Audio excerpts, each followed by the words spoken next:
While the UK may have won something from the Eurovision Song Contest after all, organisers have said that next year's event cannot be held in Ukraine, partly because of security fears. So as runners-up, the UK is now in discussions to host it instead.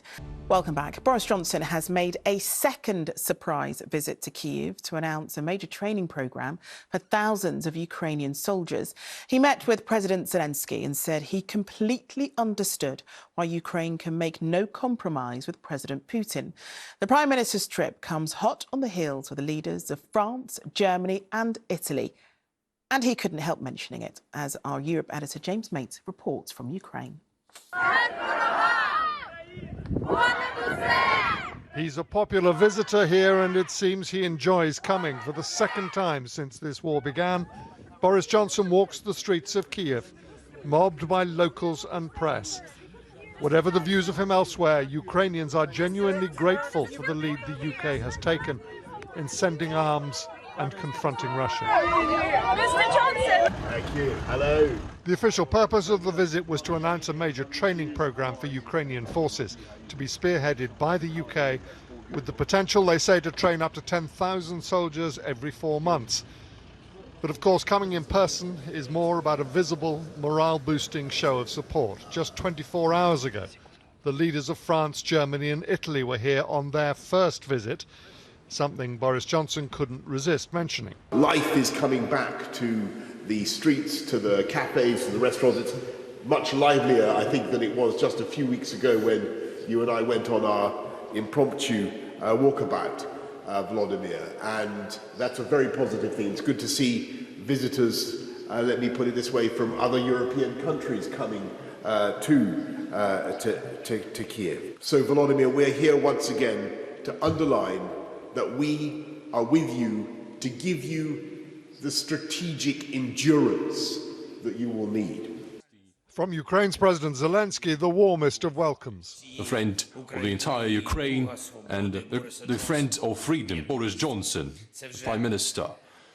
This is your second visit, Boris, to Kyiv, and I'm grateful to you for this attention to our country and to your leadership and the unparalleled support by the United Kingdom to Ukraine.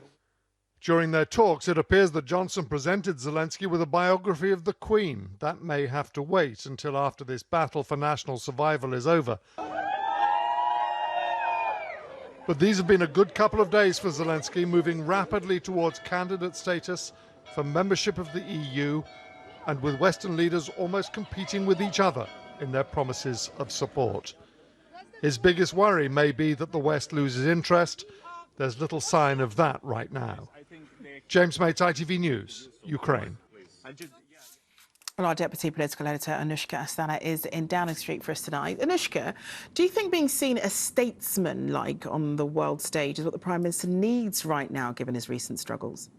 Well, yes, Charlene. On one hand, Boris Johnson's response to Ukraine, his relationship that you saw there with President Zelensky, is seen as a positive thing for voters. But on the other, because he's in Kyiv, he's not where he was supposed to be today, and that was somewhere quite important. He was supposed to be in Doncaster addressing Northern MPs, Red Wall MPs. They had a conference, and the chair of the Northern Research Group, Jake Berry MP, told the room, look, we cannot assume we're going to hold on to all those new Red Wall voters if we don't make levelling up a reality. He had some big policy ideas, like allowing regions to cut tax. Now, the Prime Minister was supposed to be there, was supposed to throw his arms around those MPs and be the star act, but he was a very, very last-minute no-show. They only found out today, and they didn't have time to replace him in person. They're very, very upset, the MPs I speak to. One senior source said to me that the PM has shown contempt for levelling up, contempt for voters, and contempt for the north of England. Now,